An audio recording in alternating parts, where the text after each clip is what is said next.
Clone troopers, a concept introduced simply as the origin point of the Empire's stormtroopers, which steadily evolved into one of the most fascinating, morally complex aspects of the prequel trilogy as more and more writers added to the implicit humanity of the clones. From mindless tools of the future Emperor, to tragic individuals just as victimized by the machinations of the Sith as the rest of the galaxy. Or, as Fives put it, "But I am not just another number. None of us are." And while I have no doubt that there was prior expanded universe material which delved into this topic first, my realization that the clones were more than just numbers was with a little FPS by the name of Republic Commando. Your weapons, your armor, and most importantly, your brothers. Released in early 2005 as part of the massive hype cycle surrounding Revenge of the Sith, a hype cycle which also included the first LEGO Star Wars, the only unironically good game adaptation of any of the prequel movies, a Star Wars Galaxies expansion, 2 if you count tying into the DVD release as part of the same hype cycle, and since we're counting Trials of Obi-Wan, we might as well mention the glory that was the real Battlefront 2. And almost as glorious, the video mods segment on MTV2 where the Battlefront 2 versions of Darth Maul, Boba Fett, Darth Vader, and General Grievous rock out to Foo Fighters. Yes, this was approved by George Lucas and aired on national TV. 2005 was an amazing year to be a Star Wars fan. Also, shout out to my buddy Reptaurus On Ice for his video about the show that brought this work of art to my attention. He does video essays on all sorts of subjects, so check him out sometime. For its part, Republic Commando stands out from its siblings as the franchise's first, and so far only, foray into the tactical FPS subgenre, placing you in the plastoid armor of RC-1138, better known as Boss, the leader of Delta Squad. The elite of the elite among clone commandos. Delta Squad are the ones the Republic calls when there's a job that needs doing and no Jedi around to bail them out. Because come hell or high water, the Deltas will get that job done. Alongside you will be your brothers, Fixer, an expert slicer and de facto second in command. Uploading and linking with your visor, sir. Sev, a top-notch sniper with the icy cold temperament to match. Don't worry, I saved some targets for you guys. And Scorch, demolitions expert and all-around lover of things that go boom. Yes! More explosives! You just made my day, advisor! Just like the subtitle of this video implies, these guys were Clone Force 99 before Clone Force 99, whom I will eventually have an opinion on once I finally hit Season 7 of the Clone Wars. Believe it or not, it took me until this year to watch more than a handful of episodes of this show. Turns out that I like it a lot, and all those years I refused to watch it out of a misguided sense of loyalty towards the 2D Clone Wars series was a complete waste of time. A golden example of why being a stubborn fanboy is a stupid thing. Some people are just happier when they're miserable. But I'm getting off topic as usual. Let's get back to Republic Commando. Nestled somewhere between Halo and Brothers in Arms, Republic Commando puts a heavy emphasis on working with your squad to overcome the veritable army of droids, Geonosians, and later on, Trandoshans, between you and your objective. Though don't go in expecting the kind of complex tactical strategering you'd see in similar games of the time. While you can issue basic orders to your squad and have them take up specially marked positions dotted around the levels for sniping and grenade-ing purposes, there's very little in the way of actual tactics you'll need to employ during gameplay. Your brothers are quite capable on their own thanks to their pretty good AI for the era, and, well, it's a bit hard to do things like flank enemy positions when most levels are a straight line forward. To put it another way, most tactical shooters are geared towards getting away from providing the player that sense of being an uber badass kicking in the door and going in guns blazing. Republic Commando looks at that and goes, that's fine and all, but what if you were an uber badass backed up by 3 other uber badasses to form some kind of super duper uber badass team? Then, following protests from the Galactic Battle Droid Union, it begrudgingly agreed to some semblance of balance by making Delta Squad only slightly less fragile than the average clone trooper. So we may have a simpler form of tactical FPS on our hands, but it's still hard as balls. You're gonna have to earn that power fantasy, trooper. The difficulty is only really softened by the fact that your squad mates can revive you, provided they're actually present. Those scavenger droids will be haunting my nightmares for quite some time. But when it's not pounding your ass into the dirt, oh baby, is the combat satisfying. This is Star Wars at the nittiest and grittiest it had ever been in a video game up to this point. A harsh, unrelenting, close-up look at how the Clone Wars were fought when the Jedi weren't present. Blaster bolts fly in every direction as the body count continues to rise on both sides. And you collect enough oil and blood on your visor that it's honestly amazing this wound up avoiding an M rating. Sure, we never see any of the goopy red stuff spilling out of the clones, but those Trandoshans I'm stabbing in the face and Geonosians popping like zits are sentient species. I mean, I'm fine with it. I think Star Wars needs more mud and blood kind of works in general. I'd just like some sort of consistency from the ESRB. Oh wait, you serious? Let me laugh even harder. The arsenal Republic Commando will give you may not be the largest or most imposing, but like the Deltas themselves, it gets the job done. First up will be your workhorse, the DC-17M ICWS. Specially made for Republic Special Forces, the 17M is a carbine take on the DC-17 blaster pistol beloved by ARC troopers, able to be reconfigured on the fly between rapid fire, grenade launcher, and sniper modes. Like most military shooters, the rapid fire mode will be your primary weapon throughout the campaign. Solid damage, good fire rate to make up for your generally shit aim might just be a me thing, ammo aplenty, and a side-mounted magazine. That last one has no bearing on gameplay, I just think it's the second coolest spot to put a magazine. The first obviously being a bullpup configuration. Military hardware nuts? Feel free to roast me in the comments for my L take. The grenade launcher, meanwhile, is the most situational of the three. Between both the low max ammo count and the limited amount of pickups in the first place, this is best saved for the tougher foes like droidicas, spider droids, and if there's more than one of them, SBDs. Yes, super battle droids are an actual threat and not just roided up B1s who skip leg day. In Republic Commando, these things are closer to a T-800 in terms of oh shit reactions. You know, I really should do a Terminator game at some point. But anyways, the sniper configuration. Good for damaging lone SBDs and damn near required when dealing with Geonosian elites, who are weirdly resistant to normal blaster fire. These bugs in their beam rifles can go straight to hell with the scavenger droids, by the way. They're like a flying version of Quake's Shamblers with nowhere near as many ways to break their line of sight. I forget every time just how much I hate the elites, and every time I'm ecstatic to be done with Geonosis. So it was one hell of a cathartic moment this time when, shortly after completing Geonosis for the umpteenth time, I laid down to watch some Clone Wars before bed and got to this scene in landing at Point Rain.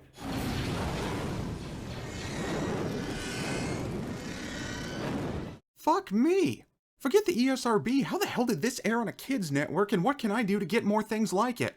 The dark side of the Force is a pathway to many abilities some consider to be unnatural.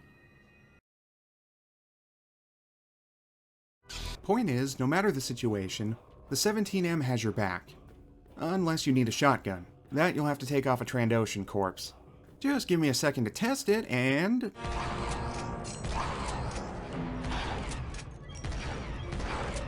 Yep, that's a shotgun. This beauty and several more can be scavenged from non-droid enemies to serve as your backup plan when ammo starts running low and your rinky-dink holdout pistol can't cut the mustard. Wait, this is Star Wars. I need to use made-up phrases. Roll it back! This beauty and several more can be scavenged from non-droid enemies to serve as your backup plan when ammo starts running low and your tonky-gonk DC-15 blaster pistol can't laser the Bunta spiced mustard. Wow, you're a real Star Wars nerd, aren't you? The Trandoshan weapons are my favorites from an aesthetic point alone. Physical projectile shooting firearms with a diesel punk edge isn't something I expected to see in a Star Wars game the first time I played, but damn if I wasn't all about it afterwards. Especially Sasha here. Meet the LS-150 Heavy Accelerated Charged Particle Repeater Gun. She weighs 150 kilograms and fires disintegrating plasma cartridges at 10,000 rounds per minute. It costs 400,000 Republic credits to fire this weapon for 12 seconds.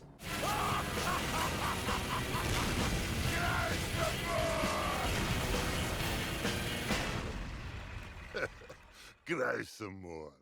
Sadly, this being back when Halo ruled the world, you can only carry one extra weapon at a time, and we'll be swapping them out so often that even when you do find love like I did with Sasha, ammo concerns will overrule whatever affection you feel. The guilt, though. Nothing could ever... Is that a fucking Wookiee rocket launcher? This is the greatest day of my life.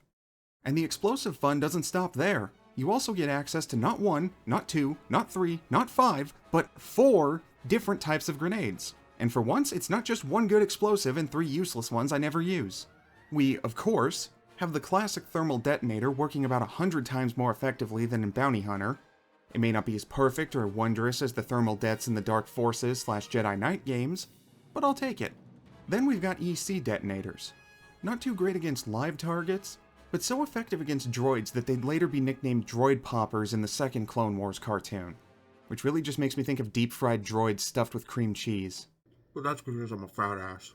Next is the sonic detonator, which sticks to surfaces and explodes when a target gets too close. Pretty useful if you can position them correctly, and they work as a good alternative when you run out of thermal detonators. Though admittedly, I didn't use these at the start because the sonic detonators I was familiar with from Knights of the Old Republic acted as stun grenades, not lethal damage ones. That effect went instead to the flashbang, which probably should have been called the sonic detonator instead, but who am I to complain? I'm just a Star Wars fan on the internet. These I only ever used in desperation when I ran out of the other 3 or I just forgot to switch. Don't throw the grenade, you fool! However, for all the fun it provides in active combat, Republic Commando does come up short in terms of level design. If I haven't made my love of classic boomer shooters clear, it's only because I haven't done a video on an FPS since November of last year? I don't know who I am anymore. So even though linear corridor shooters like this are more of what I grew up with compared to, say, Blood, I've come to greatly prefer that kind of labyrinthine map design of older FPSs. True, it's mostly an illusion of freedom, and these games are in fact just as linear as any 2000s corridor shooter, and yet a game removing that illusion and being upfront about how you're just going down hallway after hallway feels more insulting to my intelligence than one trying to trick me into thinking I can go where I want. Republic Commando is particularly egregious when it comes to levels feeling like an endless procession of hallways, occasionally interspersed with combat arenas. There's exactly one notable moment in the entire game where you get a chance to take an alternate path to get around and flank a group of enemies. Because of how the entire game had been designed up to this point, I wound up walking headfirst into the enemies, as I'd assumed this led to a side room with extra ammo and the like, since the plot progression Wookiee was at the other end of the previous room. Now, if the whole game had moments like this, well, there's a good chance I would have still screwed up, but then I'd only have myself to blame. Like usual. The other big issue for me is simply how short the game is and how little of the Clone Wars it actually covers in the process. For being set across a 3-year galactic war, Republic Commando has all of 3 different locations. Geonosis at the outset of the war, a derelict Republic assault ship in the middle of the war, and Kashyyyk shortly before Revenge of the Sith. All spread out across a campaign that will take you maybe 4 or 5 hours to complete depending on how many times you die. It wasn't like the original Clone Wars series didn't show plenty of battles they could have used for inspiration. Damn, I just thought of how cool a final boss Dirge would have been. Again though, this is sadly indicative of the era Republic Commando was made in. Multiplayer moved units now, and single player was on the way out. No genre was this perception more true for than with the FPS.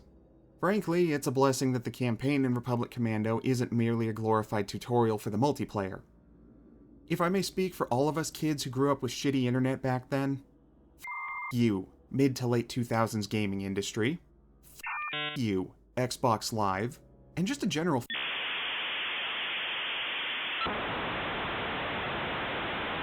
Halo.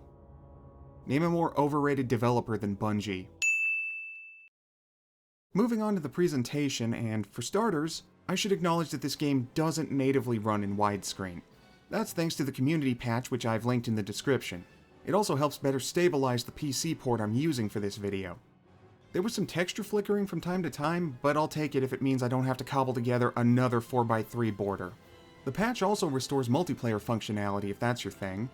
I begrudge the companies who hollowed out their single player to chase trends, not the people who enjoy multiplayer. As for Republic Commando proper, I've always considered this to be one of the best looking games of the 6th generation. Time may have taken away the wow factor it possessed at launch, but even still, Republic Commando remains incredibly immersive. You need look no further than the HUD to see what I mean. As it is, I like big HUDs and I cannot lie, but when you go and make it a diegetic one that so thoroughly sells the player on what a clone commando sees inside his helmet that they replicated it almost exactly for a scene in the Clone Wars, you know you've made a legendary HUD. And going that extra mile by adding little touches like the laser windshield wiper when you get too much droid oil or bug guts on your visor instead of simply having them fade away?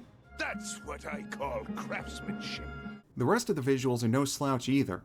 Everything has been given that mid-2000s grim and gritty sheen without employing that stupid brown desaturation filter everyone was starting to use because it made everything look more quote-unquote realistic. The Delta's armor all have this extra layer of grime plastered on to sell the nature of this side of the Clone Wars, while still employing splashes of color to give each of them a sense of identity. And on the other side, the grittiness causes things like the glow of the red eye dot thing on SBDs to look downright sinister. Even your basic B1 battle droids are given a goth gunmetal makeover to make them look a bit more like the evil killbots they were in Episode 1 instead of the comic relief they became. We're independent thinkers. Roger, roger, roger, roger, roger, roger.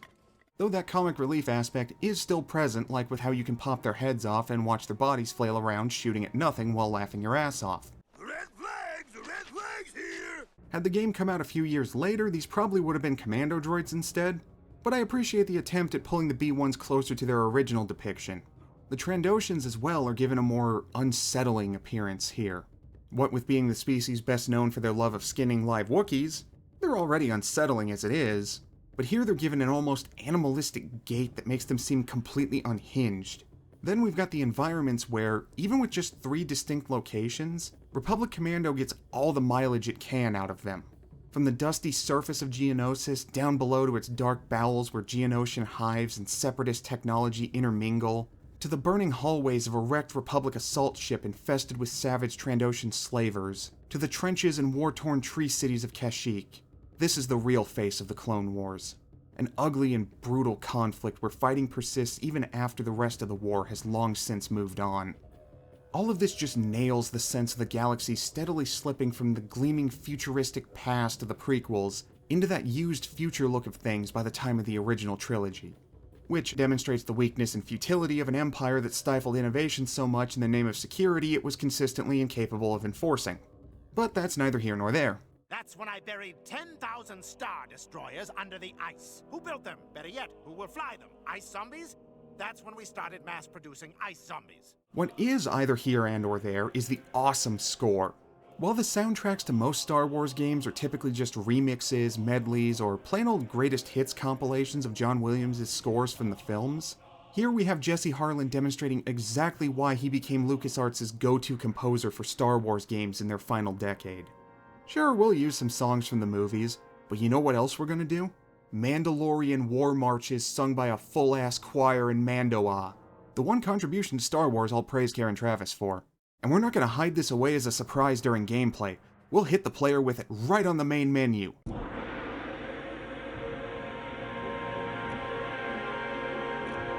Then we'll drive it further into the player's head during the opening cutscene as the clones board the ships to Geonosis.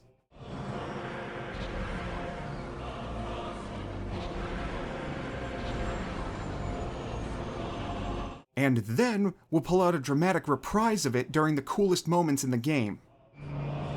Take cover! Shield destroyed. Thanks for the assist, 4-2. Glad to be of service, Delta. Now get into that core ship and secure those launch codes. For me, it would take until Jedi Fallen Order opened with an original track by Mongolian folk metal band The Who, which is sung in Huttese, that a Star Wars game would have an exclusive song set the stage anywhere near as perfectly as Vode On does for Republic Commando. Finally, we head over to the voice acting, which is rock solid across the board. Though I should warn those of you youngins used to D. Bradley Baker as every clone are in for a bit of auditory whiplash. While they did get Tamira Morrison to provide his voice for Republic Commando, it's only as boss. Alone against all these droids? They don't stand a chance. At the time, it hadn't been 100% codified that all the clones would sound exactly alike, despite that being kind of obvious when you think about it for more than 2 seconds. So here we have each clone being voiced by a different actor. And because Kiwi accents are kind of hard, Have you any whiskey? Whiskey? let's just have them use their normal American accents instead. Debris blocking our path here, boss. We need to detonate the rocks to get through. And I'm not just saying that because I love to blow stuff up. Yes, you are. Again, this is more of a problem in retrospect than it was at the time. None of us knew back then that the guy playing the one-note perverted German fish on American Dad was such an incredible voice actor that he could use the same basic voice for dozens of characters and still make them feel distinct from one another. Nor did we know that Klaus would eventually become the funniest character on American Dad. She's so Raven. Real Raven. Too Raven. This will end poorly. So, alongside Tamara Morrison doing his Tamara Morrison thing as your character, we've got the second voice of Max from Sam & Max, Andrew Chaikin, as both Fixer and your mission control. The squad objective remains. Find Sun Fac and eliminate him. I will be issuing further orders as you go. Good luck, Commando. Jonathan David Cook, who I best know is the voice at the start of The Bouncer as Sev. Hope you feel like a good crawl, sir. The only way around that area is through the droid access conduits. Lovely. And if you can't recognize Karth/Caden himself, Raphael Sabarge as Scorch, your behavior frightens and confuses me, sir. You need to get your ears checked. Scorch has always been my personal favorite due to our shared love of exploding things, but the rest are no slouches. I hope this flight recorder data gives us a clue as to how these stupid lizards took over a Republic assault ship. Which is good, as 9/10 of this game's dialogue is carried by their performances. Not much time to stop and chew the fat with others when you're constantly on Black Ops assignments. Admittedly, that does have an impact on the quality of the story. Yes, I know we're not dealing with a genre known for the most sterling of story writing, particularly when it comes to military-themed shooters, but it's not as if there are no FPSs with good stories to enhance all the shooting fun. And ordinarily, I wouldn't begrudge a game like this having a campaign that's merely a collection of missions loosely tied together by the presence of the main characters.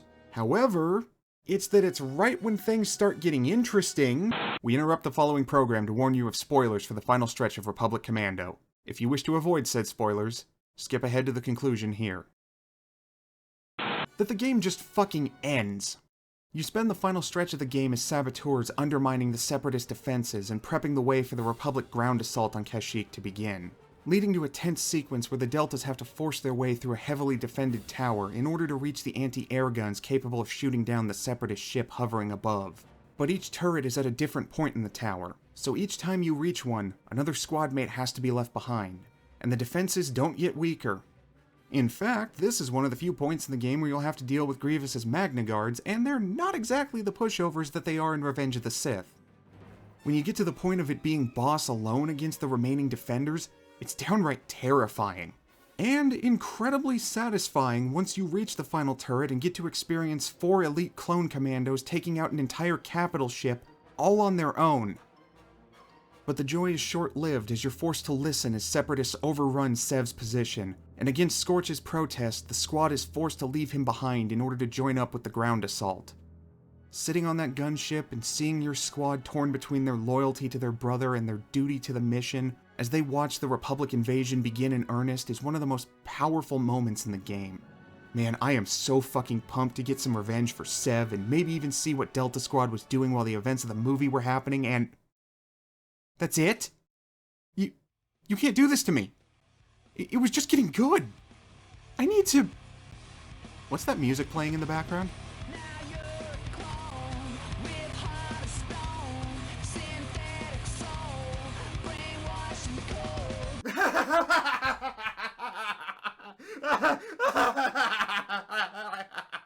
Oh, my sides! My sides! They can't take the post-grunge of it all! There's only one thing that can save us now. Diplomacy? Cupcakes? Magic rump gremlins? Rock and roll! Post-grunge had infected all of American society by this point, and not even Star Wars was safe. Though at least Halo 2 got a good Breaking Benjamin song and used it for a climactic battle, this is just... Yeah. Beyond the word clone being repeated over and over, there's zero connection to Star Wars in any way. But you know what spins this back around to hilarious? George Lucas had to approve this. That means there was a point where George either had to sit down and listen to this entire song before giving it approval, or he was just such a huge fan of forgotten band Ash that he demanded they be included in the game. Now, just for funsies, cue Revenge of the Sith Anakin singing Franz Ferdinand.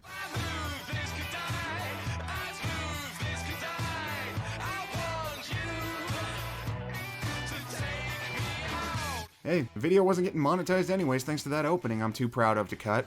Good. Twice the pride, double the fall.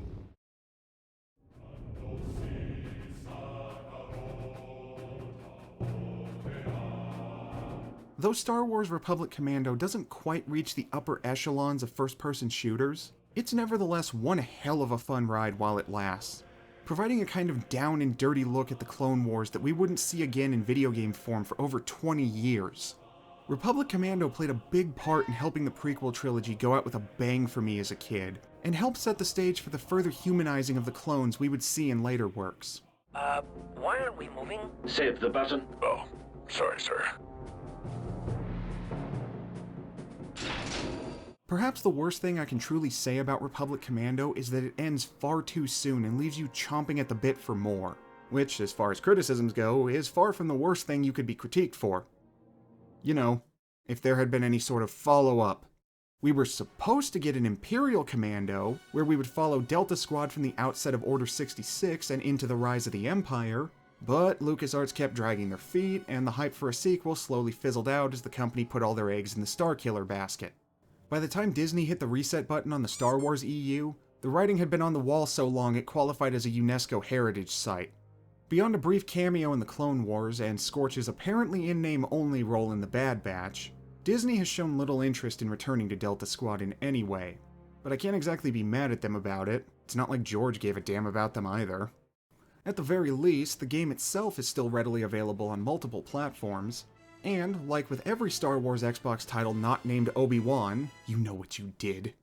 The OG Xbox version is playable through backwards compatibility.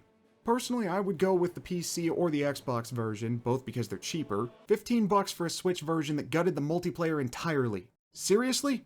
What's the extra $5 for then? And because those are the two versions that I'm most familiar with.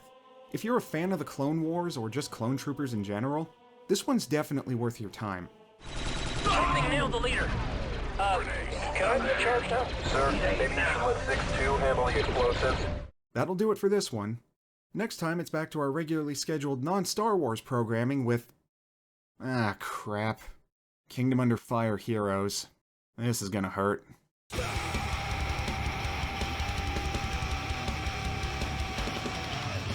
I'll see you then.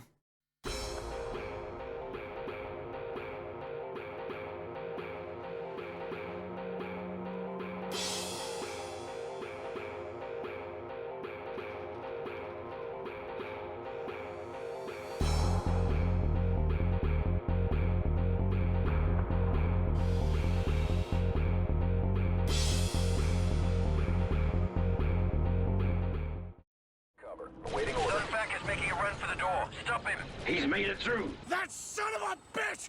Yeah! Stop that, Vic. It's gross.